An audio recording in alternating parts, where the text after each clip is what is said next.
Halo, selamat berjumpa kembali dalam rancangan YouTube Kesehatan saya. Terima kasih kepada yang terus menonton dan terima kasih juga kepada yang sudah subscribe. Oke, hari ini saya ingin bercerita tentang satu isu hangat yang baru saja kita dengar beberapa hari yang lalu, yaitu tentang COVID-19 varian Omicron.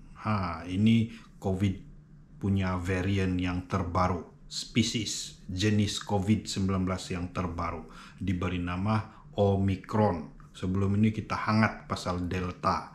Sekarang ini kita akan mulai hangat pasal Omicron. Oke, jadi apakah yang perlu kita ketahui tentang varian Omicron ini? Nama pun cun juga ini, Omicron ini. Oke, dalam bahasa Inggrisnya dipanggil Omicron lah mengkali. Kita kasih dusun dia sedikit jadi Omicron. Oke, apakah yang setakat ini kita ketahui tentang Omicron ini? Varian ini ataupun jenis COVID ini baru saja dikesan di South Africa lebih kurang pertengahan bulan ini, bulan 11 tahun 2021. Dan setakat ini yang kita ketahui, walaupun dia mempunyai mutasi yang 2 kali ganda lebih banyak daripada Delta, tetapi setakat ini kita tidak tahu banyak sangat tentang sama ada dia lebih mudah berjangkit, sama ada dia boleh menyebabkan penyakit yang lebih serius, ataupun sama ada dia boleh melawan vaksin, ataupun dia boleh melawan kita punya rawatan-rawatan yang sedia ada untuk COVID-19. Semua itu kita belum tahu. Tetapi yang peliknya, satu dunia takut pasal ini Omicron, sampai semua perjalanan penerbangan ke South Africa semua pun ditutup, di cancel sudah. Bahkan ada yang sudah sampai pergi Australia, pergi Eropa ini Omicron, terus karena suruh lockdown itu tempat-tempat tertentu yang sudah dikesan ada Omicron. Jadi ketakutan itu nampak ketara sangat lah, walaupun belum diketahui apakah ada bahayanya varian yang terbaru Omicron ini. Setakat yang kita tahu, dia punya mutasi itu 2 kali ganda lebih banyak daripada Delta. Jadi secara logiknya semua orang pun mulai berpikir kalau dia punya mutasi itu 2 kali ganda lebih banyak daripada Delta, sudah tentu dia punya keupayaan untuk menjangkiti, keupayaan untuk melawan vaksin, keupayaan untuk melawan obat-obatan, keupayaan untuk kasih mati, mungkin semua pun 2 kali ganda lah.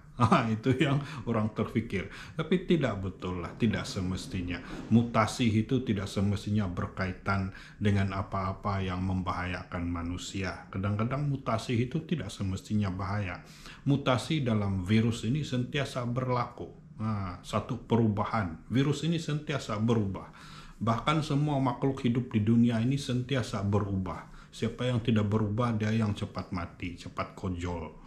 Manusia pun, kita pun kena sentiasa berubah dengan keadaan yang sentiasa berubah-ubah. Siapa yang tidak berubah masih katak di bawah tempurung, itu yang mati kan. Jadi virus ini tuh begitu, dia sentiasa berubah. Tetapi tidak sepertinya setiap perubahan atau mutasi itu akan menyebabkan sesuatu yang bahaya kepada host dia. Host dia ini, perumah dia ini manusia lah, kita lah. Moral of the story ataupun isi kepada apa yang ingin saya katakan di sini adalah, saya rasa ketakutan yang diwar-warkan oleh pihak media massa itu agak keterlaluan lah setakat ini.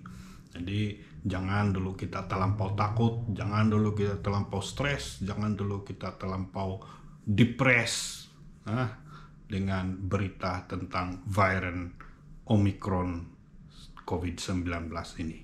Jadi apa yang perlu kita buat? Yang perlu kita buat secara individual adalah sentiasa patuhi SOP. Apakah SOP itu yang perlu kita sentiasa patuhi? Yang paling penting adalah sentiasa pakai face mask. Sentiasa jarakan physical sekurang-kurangnya 1 meter bila berada di tempat awam.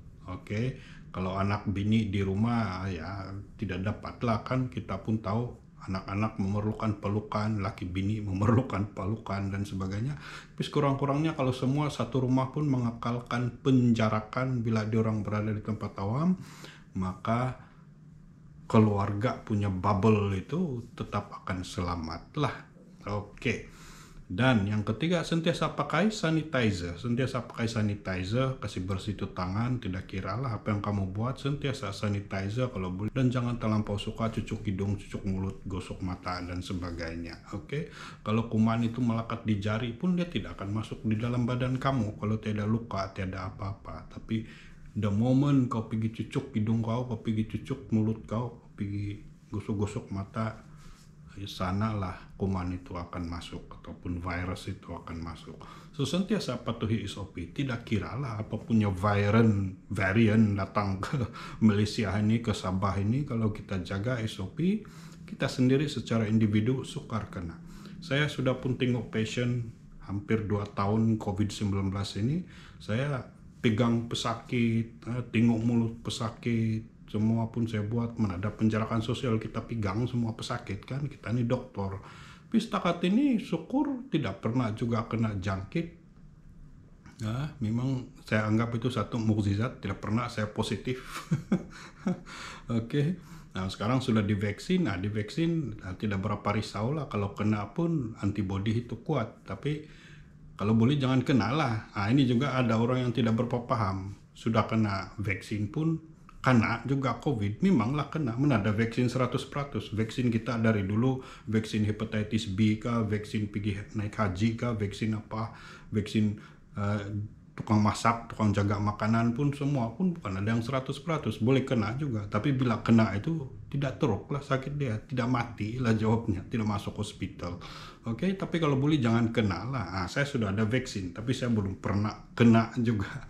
Oke, saya buat juga tes, almost every week saya buat tes, saliva test, tidak pernah juga lah positif setakat ini. Oke, so ya, bukan senang juga karena ini COVID-19 kalau kita betul-betul ikut SOP.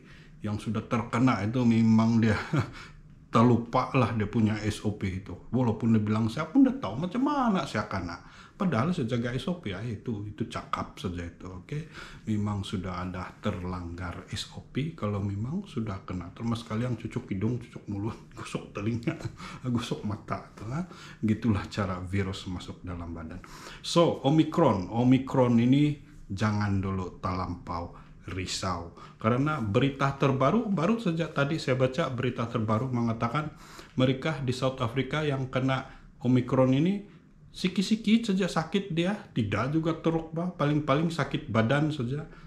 Lepas itu balik sehat macam biasa, dia bilang. Tiada yang masuk ICU, tiada yang obviously mati setakat ini. So, mungkin Omicron ini tidaklah seteruk seperti yang diwar-warkan. Dan bagaimanapun sentiasa up to date, sentiasa baca berita supaya kita tahu apa perkembangan seterusnya. Mana tahu mungkin 1 minggu, 2 minggu dari sekarang saya terpaksa buat video lagi untuk satu maklumat yang mungkin jauh berbeza dengan apa yang saya cakap pada hari ini. Tetapi pada hari ini, pada setakat ini, nampaknya Omicron ini tidaklah seteruk seperti yang diwar-warkan. Jangan dulu terlampau susah hati, jangan dulu terlampau risau, jangan dulu terlampau depres. Yang penting ikut SOP. Sekian dan terima kasih.